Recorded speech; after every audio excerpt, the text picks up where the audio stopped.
जय श्री माताजी। आज के सामूहिक ध्यान सत्र में उपस्थित सभी सहजी भाई बहनों का हार्दिक स्वागत है।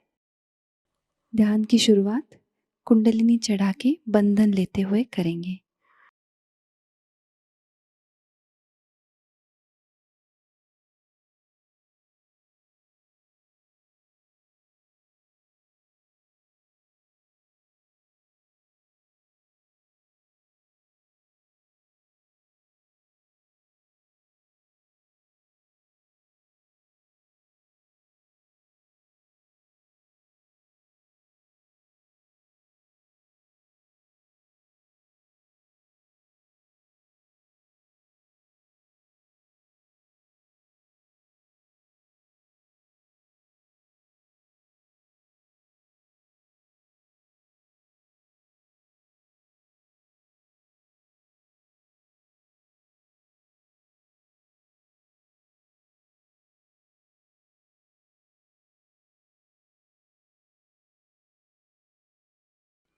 तीन महामंत्र और श्री गणेश मंत्र।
श्री माताजी, हमारा आत्म साक्षात्कार दृढ़ कीजिएगा।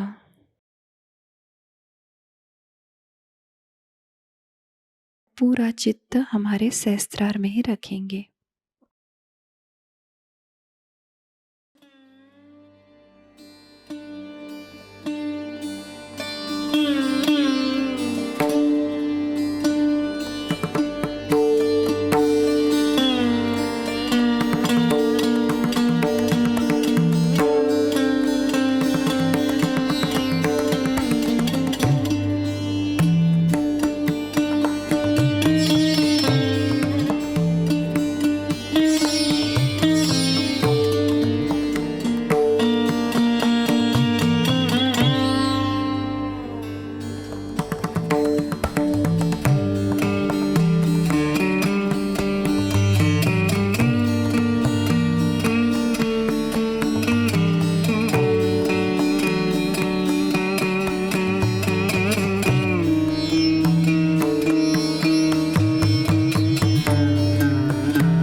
इसी ध्यान की स्थिति को बरकरार रखते हुए हम अभी श्री माताजी की अमृतवाणी ग्रहण करेंगे।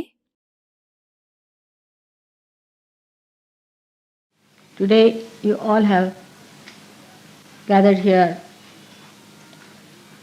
to do the Guru Puja.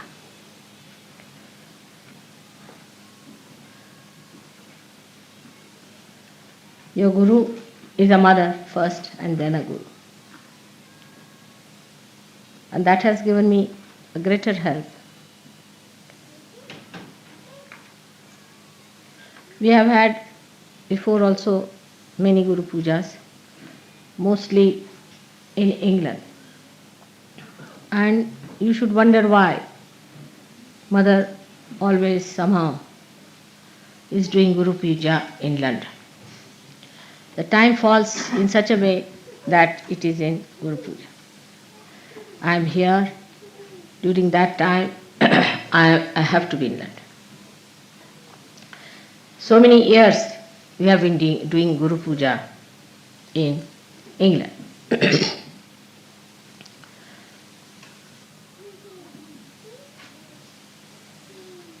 All things happen if according to Rutambhara Pragya, then there must be some reason why Mother is here in England for a Guru Puja.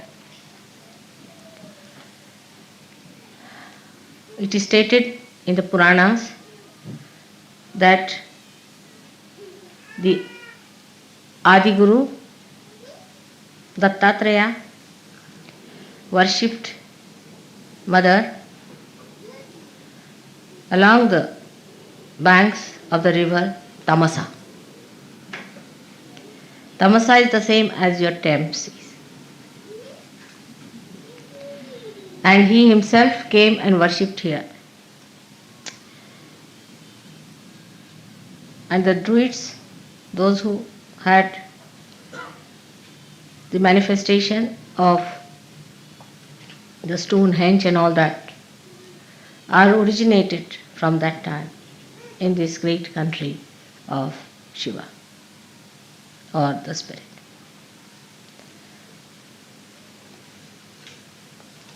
So the spirit resides here as in the heart of human beings, and the Sahasrara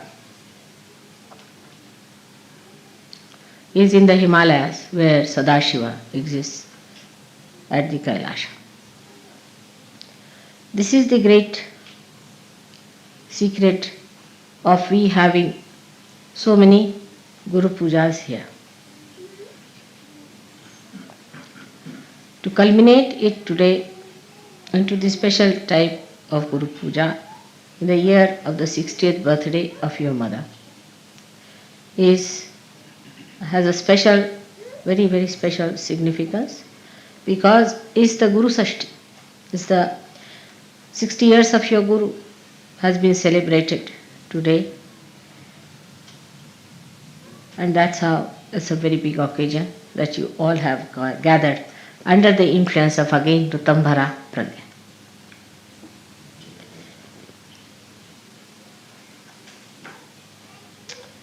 So all that has happened by the nature's own gift to you. And everything has worked out so well because that was the desire of the divine and the design of the divine. So the river Thames, which we call her as Thames, you see English have a method of making everything English. Like Bombay they made it, Mumbai was Bombay. You see, like Calcutta, like all other words were like that. Like Varanasi was made into Banaras. River Thames, which was really Tamsa, was called as Thames. Now from the name Tamsa, one should know that is a place of Tamoguna. Is a place where left-sided resided since long. So people were very worshipful, left-sided people, emotional type. And they worshipped God more than that they went into yajnas and all that. And Dattatreya lived here and meditated on the banks of river Thames. That's why Guru Puja here has to give us the great background for your awakening of the Guru principle. We have to go to the roots of everything so that we understand the importance of it. Unless until you know the roots and the traditions behind, you cannot understand the depth, the gravity, the intensity of any puja. Today we have gathered here to do the Guru Puja. Again, the reason is we have got a Guru principle within ourselves, as I told you last time. And also I have given elaborately the 10 commandments as expressed within us, which are describing the different types of essences within us.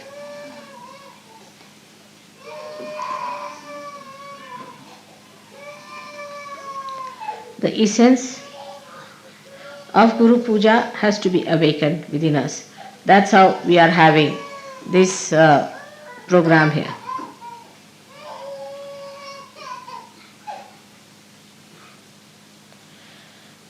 Now, it is important that we have to establish the dharma within us. Without the dharma, you cannot have the ascent. And as I have told you before, that the cleanliness of your being depends on how much dharma you follow religiously. At the time of Moses, it was worked out, and all the rules and regulations were created for realized souls. But as I read in one of the books, it was very good, because if I had said this, people would not have believed that it had to be changed. I think during the speech the children should not be here. It's better to take them out. After the speech you can bring them along. Those who make noises. Those who are quiet is all right, but those who are making noises, it's better to be out. If they are going to make noises, better to be out or near the door, so that if they make noises you can get out. So there is no disturbance. During the puja is all right. You could be at the gate, door, or some place from where you can go. So the laws and regulations that were given to human beings were actually for the realized souls who would understand. But when Moses must have discovered the way human beings are,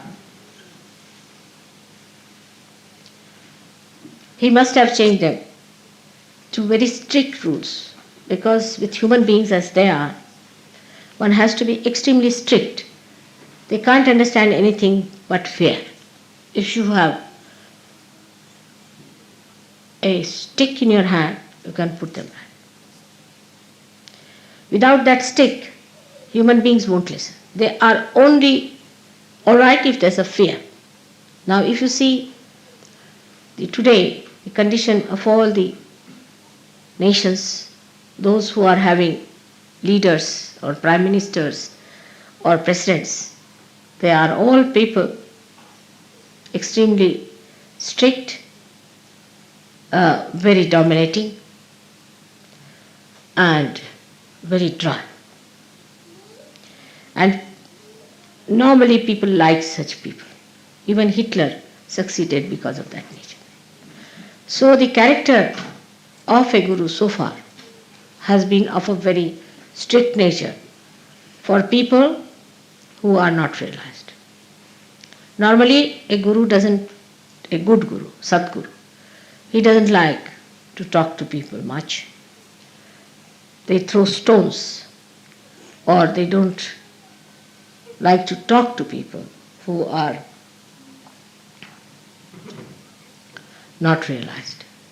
But if they are realized, then these gurus change their attitude towards the people who want to see them.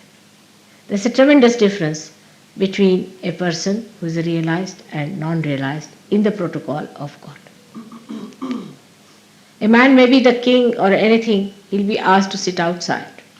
It has nothing to do with what position you enjoy.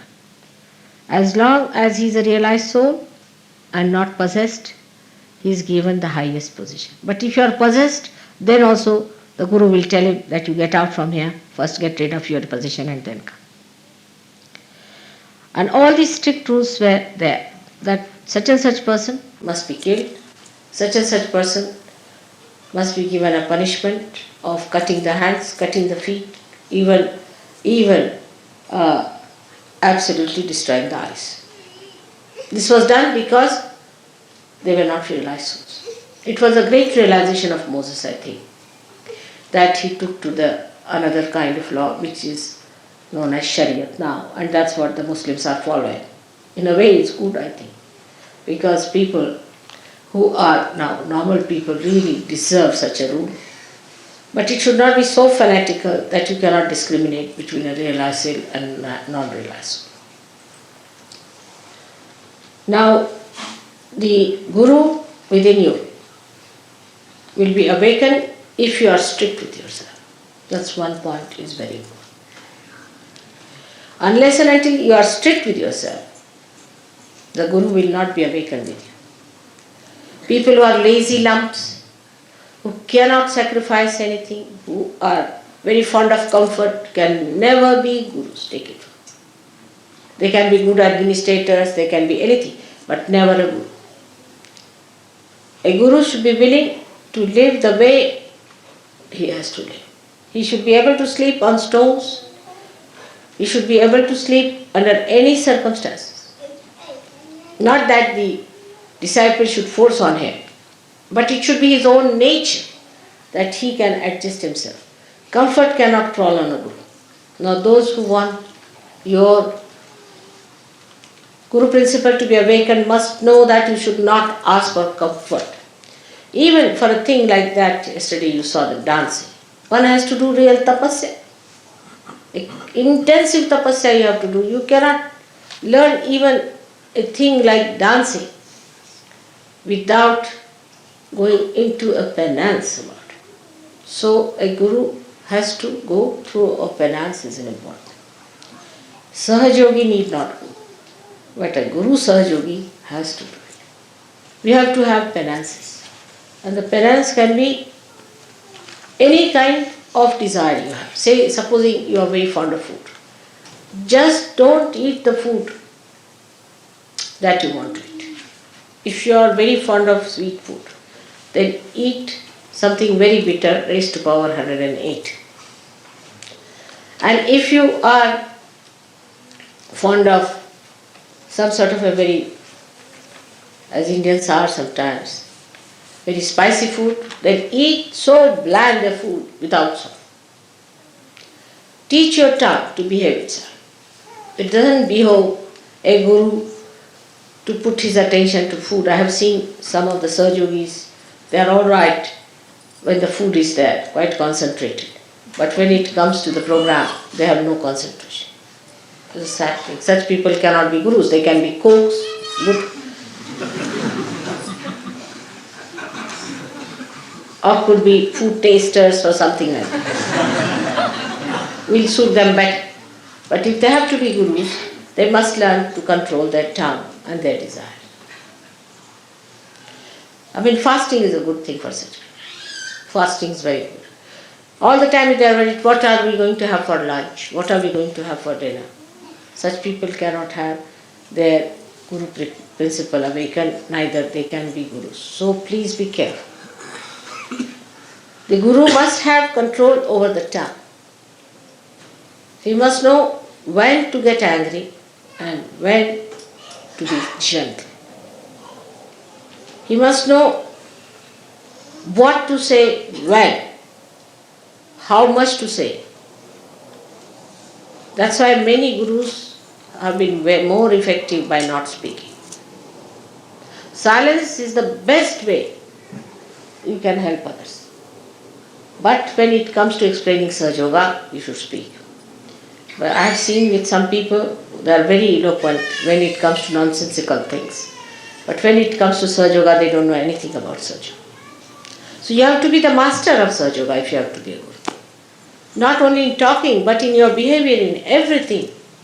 And the karamat is the, I don't know if you use charismatic word, charismatic they call it, or you say the one how to do it, how to raise the kundalini, how to put it at the sahasrara, how to break the sahasrara, all these things you must know how to spend your knowledge. Is Bini Yoga in Sanskrit. Guru principle is awakened in a person when he himself has achieved something. Imagine a half-baked guru going along talking is a guru. He'll end up as a disciple ultimately. So you have to be master of your own. But when the guru principle comes in, you have to give it to others. It's a question of giving it to others. So you have to be at a higher level to give to others. Have to be at a very high level. If you are attached to money, if you are attached to food, if you are attached to mundane things of life, you cannot give. Now the higher state than that can be achieved, which is natural in me, but can be achieved, is that you don't have to have any dependence like that. that any rules and regulations. Like saying that I will have no worry about food, I should fast, this, that. It all ends up when you eat but don't eat. That's the state one should have. That you are eating the food, and if you ask, did you have your lunch? I don't know. Will you have your lunch? I don't know. Absolutely indifferent to the problems of the body. Where did you sleep? I don't know. What did you eat? What will you have? I don't know. This kind of a state is called the Atita state, where you go beyond. And whatever you do, you are doing it because it is to be done without paying any attention to it. It's automatic. Nothing is important. But this is, before becoming Atita, you have to tell yourself, nothing is important. You see, is a avirbhava, as they call it, is a kind of a drama you have to put in. Oh, nothing is important, this carpet is not important, I should try to sleep on the cement. First you have to do that. But after some time, it happens that you don't remember whether you slept on the cement or on a cot. Where did I sleep? I don't know. That is the Atita state. And that state is to be achieved now by many Sahajogis. In a state where you go beyond. Say there is somebody who is before you and you have to get angry. Alright, you give me left, right nicely, and then you are smiling next moment. Did you get angry with that person? I don't know. Did that? Like Buddha once said something in one village, and there was a horrible fellow who got up and said lots of things to him. And when he went to the next village, the fellow felt that, oh, I should not have done that, left Vishuddhi perhaps. So went down and said, I'm sorry sir, I've said so, and I should not have said it. I didn't know you are the enlightened one, so it happened, so you forgive me. He said, when? When did you say it? He said, in the last village. Oh, everything in the last village I've left there alone. I don't know. That is the Atita state you have to get. So, even not to feel is not important. These identifications, when they drop out completely, then you are doing things in a karma state, where like sun is shining, it doesn't know it is shining. When the vibrations are flowing, you don't know it is flowing. Already it has started working in you. You are surprised, you raise the hands and the Kundalini is rising. You don't know you are raising the Kundalini actually. How do you raise it? You don't know. That's it. That state has already started Atita in you. But get it established in every walk of life, everything that you go beyond. And if you can manage that, that's the highest that you have to reach.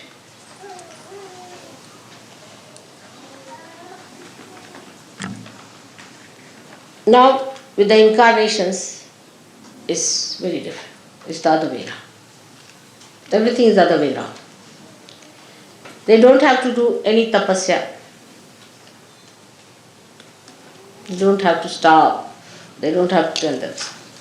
Whatever they do is the punya. They don't have to collect punyas either. If they kill somebody, it is dharma. If they hit somebody, it is the dharma. Nothing they do wrong. They are absolutely immaculate. If they deceive someone, they cheat someone, it's perfectly alright. Because for a higher goal, you have to give up this smaller goals.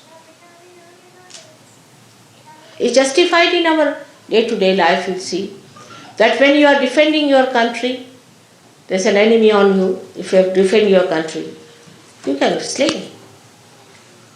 You can cheat him. Diplomatically, you can befool him. It's allowed. Why? Because for a higher goal, you have to give up the smaller goal. But for an incarnation, it is always the higher goal. He's not bothered about smaller goals at all. He doesn't have to wait, think, rationalize, or to train himself or do some drama or anything. It's all done.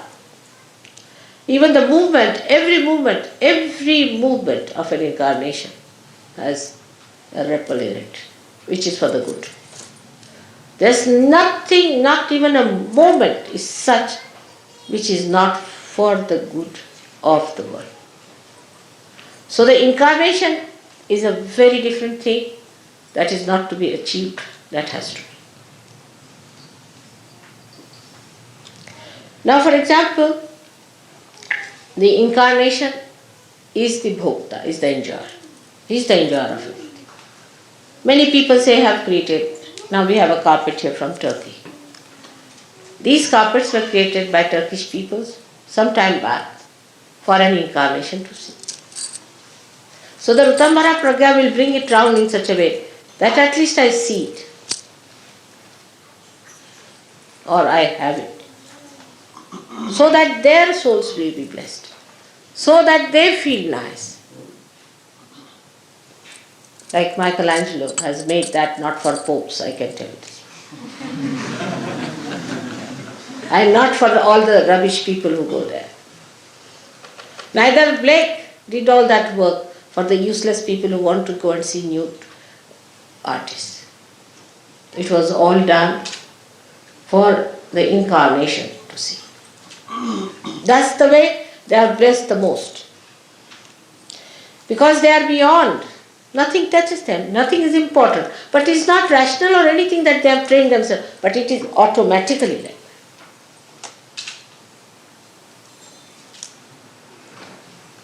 Like Shri Krishna had to marry 16,000 women. Can you imagine? In those days of monogamy, he would be prosecuted 100 times. The reason was he has 16,000 powers. And he was to be born with those 16,000 powers on this earth. And 5 elements became his queens. He had to do some justification to have them around. And as I have now Sahajogis whom I have given realization. So automatically I am your mother is established. But for him there was no way out but to marry his 16,000 powers. And so he married. But he was never married. He was a bachelor out and out all his life. Because he is Yogeshwara and he is a brahmachari. Who can marry him? So for them, all these worldly things are just a drama, has no meaning at all. It's just a drama. A person who is not an incarnation should not try to be. That's not the right of a human being. Like a policeman standing on the road, if he puts his hands right, left, we follow it. But you are some madman to go and stand there, he'll be arrested.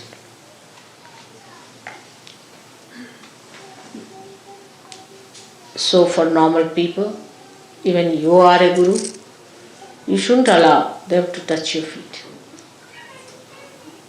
Only an incarnation's feet must be touched. And nobody else's feet must be touched. Of course, in Samayachar, like as we have in India the custom to touch the feet of the father, but because the father is a representative of the father in you, that's what the mother. But that's symbolic. But in reality, you are not to surrender yourself to anybody else but to an environment. Also, if there's a teacher in your any art or in any way, your master, you must touch his feet.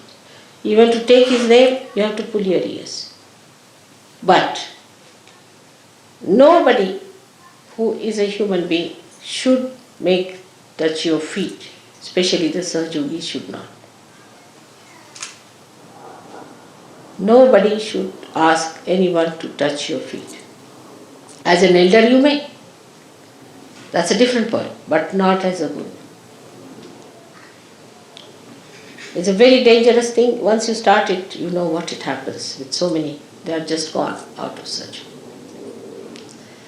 So to develop the guru principle within you, first of all, you must develop yourself fully. Now, how to develop yourself for guru principle, one must see. We have got the 10 principles within you, as I told you before, and we should develop these all 10 principles in such a way that we stand out from others. Yesterday, as I told you, that when we do Dhyan, Dharana and Samadhi and achieve the blessings of the Rutambhara Pragya, then put that whole thing onto different areas as called as Desh or Bhumi. How you spend them is the point, is through mantras. Cleanse it through mantras. Cleanse it through your attention. Every day you must know which chakra to be cleared up. You must know about yourself, where is the problem, how it is to be cleansed, how we have to clear it out. Do not take it for granted. Many people who have got, say, left-sided problem, you will just bring them lemon and chilies and think our mother has done the job. I can only do the job temporarily. But if there's a vacuum, again you will suck in. See, the vacuums within you feel hungry again to have some more. So to take out that vacuum is your job, and for that you have to religiously get after all your defects. That's the most important thing for all of you. And try to put full attention to all these different deshas. It's the nations they are called as. And once you have cleared it, it is enlightened, it is full of light, then you call it Pradesh. Means the Desha has been enlightened. Once that has achieved, then you have reached a point you can become a guru. But still you are not a Sadguru. To become the Sadguru, you must achieve the state of Atita. The Atita state is such that a person who is not a good man will tremble before you. A man who is a liar, who has cheated others, will lose his tongue.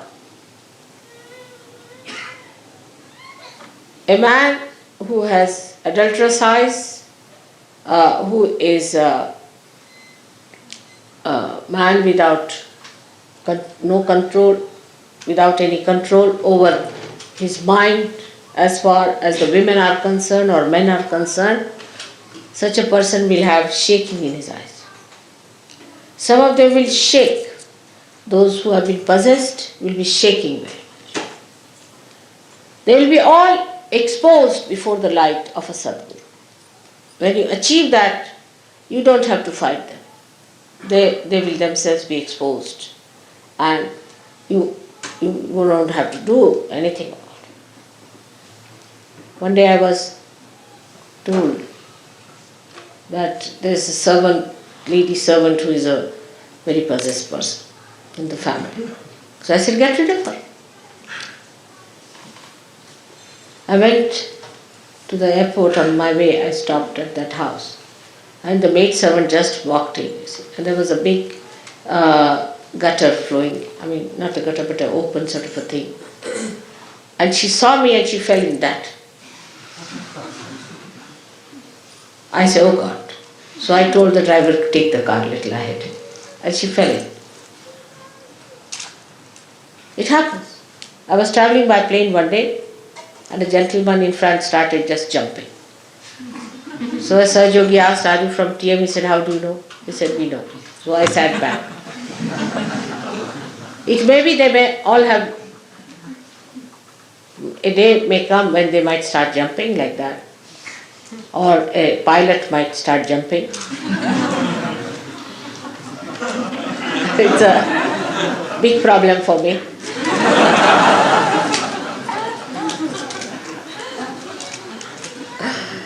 Even the lights.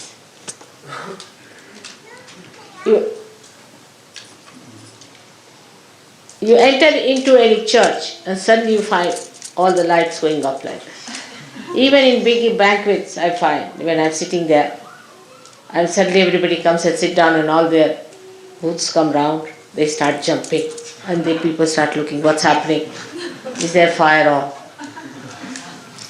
So many things can happen like that. There was a gentleman very much possessed in a war and we were going to a ship and there was a little platform on which we had to first jump. And the platform started going like this, like that, and the fellow didn't know what to do. He didn't understand why it was doing so.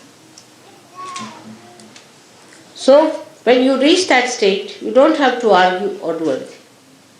Even if you lift your eye, it happens that the person gets into problems. Or there could be some ego-oriented people, they'll melt down. First you have to do the drama of a guru. Dress up in a way which is simple.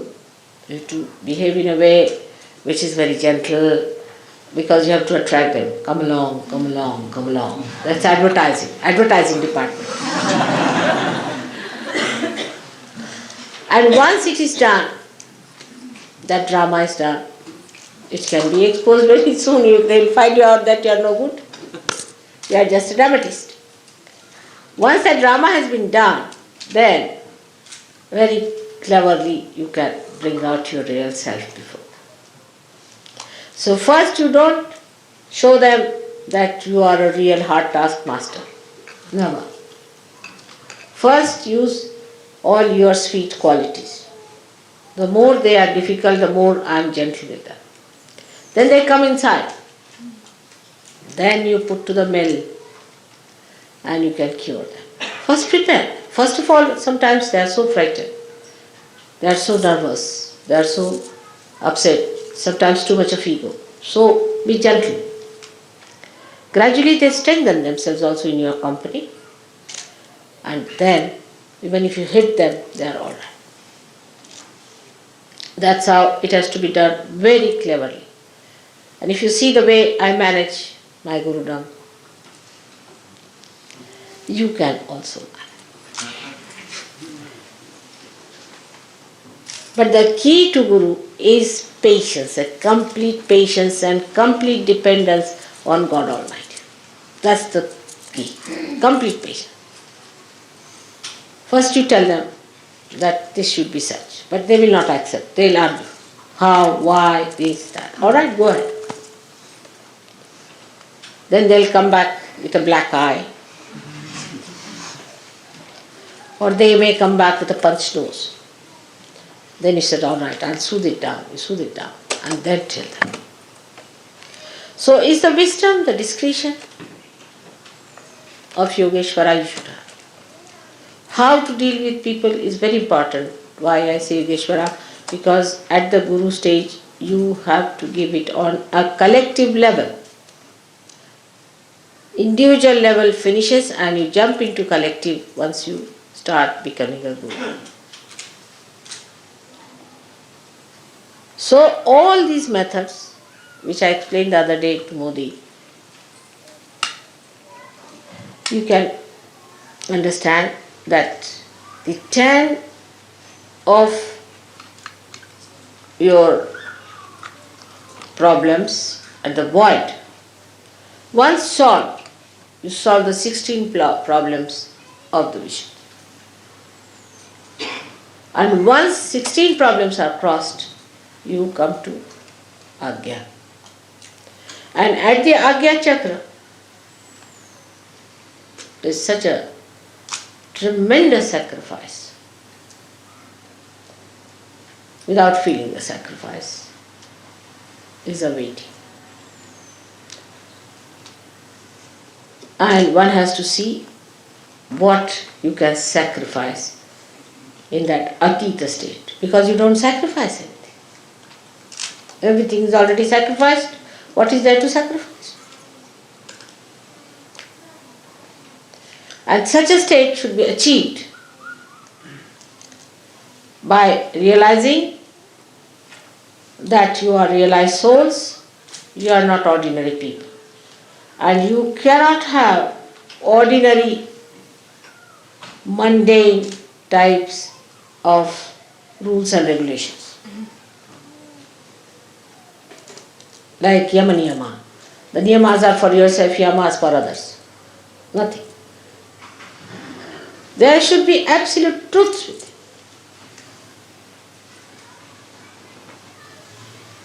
So much so that you should manifest them. And all these truths have powers.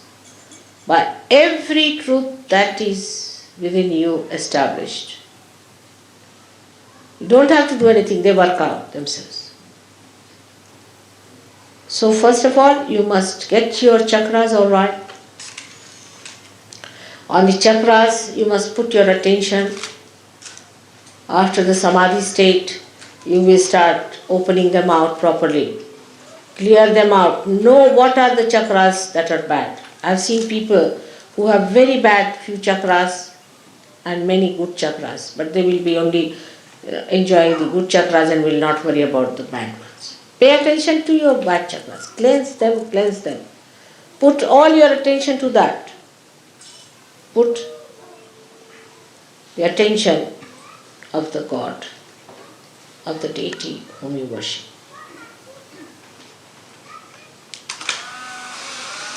And you get the complete manifestation of their power within yourself.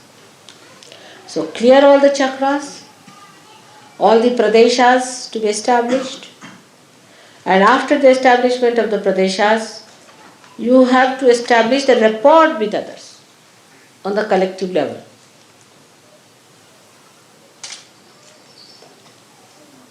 Then a state where you become a complete spirit at Agya chakra. It's a easiest in Sahajayoga, and I have told you the reason, because you are such fortunate people. The easiest of easiest is Sahajayoga. The essence of Sahajayoga, that is the easiest thing to do.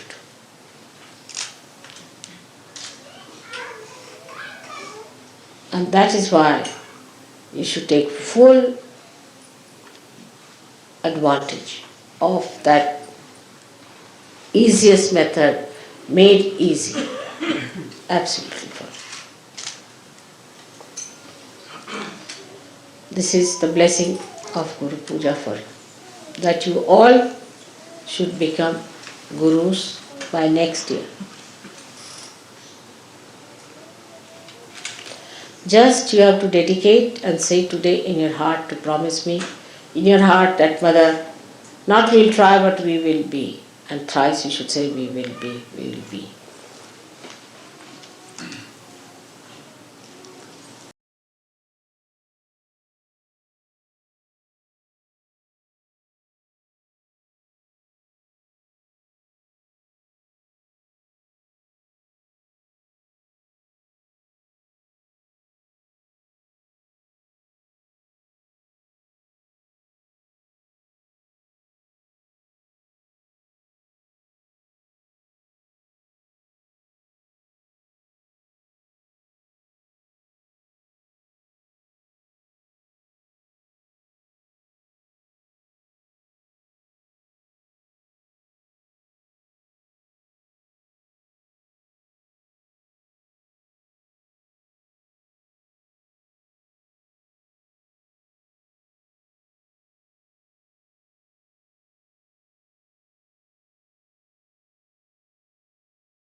दोनों हाथ जोड़ के श्री माताजी के प्रति आभार व्यक्त करते हैं और प्रार्थनाएं अर्पित करते हैं। परम पूज्य श्री माताजी, आज का सामूहिक ध्यान हम आपके श्री चरणों में समर्पित करते हैं। आज के ध्यान में आपने हमें निरानंद प्रदान कर हमें चैतन्य से आशीर्वादित किया, इसलिए हम आपके हृदय से ऋणी हैं।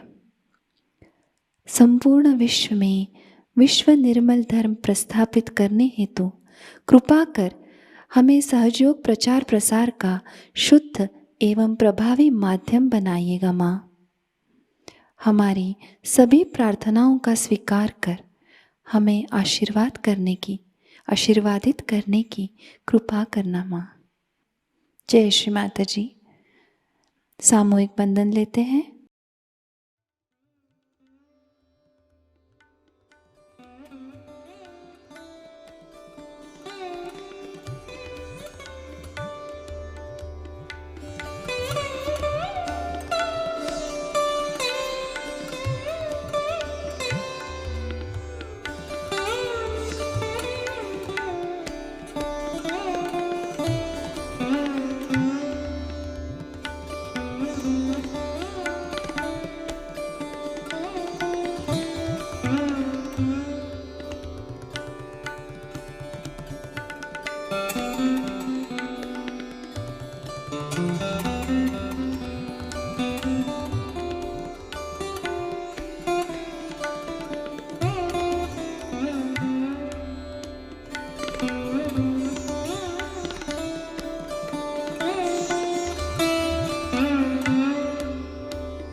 आज का ध्यान केंद्र संपन्न होता है।